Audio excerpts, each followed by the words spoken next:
Salut les amis et bienvenue dans cette nouvelle série de vidéos des teachers du net. Je suis Honoré Ounouanou et nous allons apprendre ensemble à utiliser MATLAB. MATLAB est tout simplement un logiciel spécialisé dans la visualisation et le calcul numérique. MATLAB signifie littéralement Matrix Laboratory.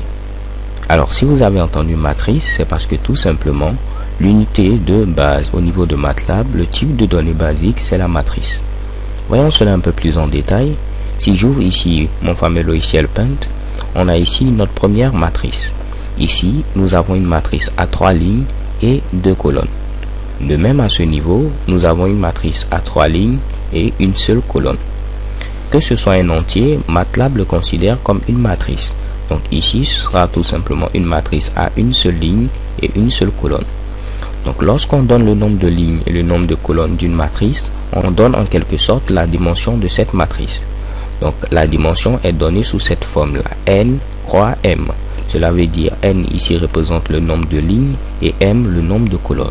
Donc à ce niveau, pour notre première matrice, c'est une matrice à 3 lignes, donc je mets ici 3, et 2 colonnes, donc je mets ici 2. Donc la dimension de cette matrice, c'est tout simplement 3 croix 2.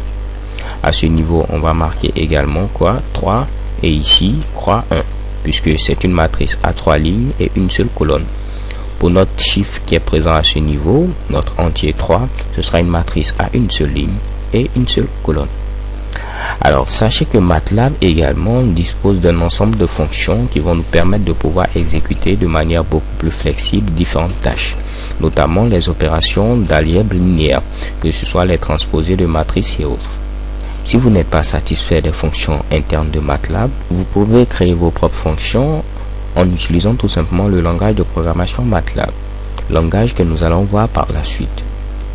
MATLAB dispose également de ce qu'on appelle une toolbox ou boîte à outils qui va vous permettre de pouvoir tout simplement travailler sur une application de manière beaucoup plus précise. Nous avons des toolbox spécialisés par exemple pour le traitement d'images.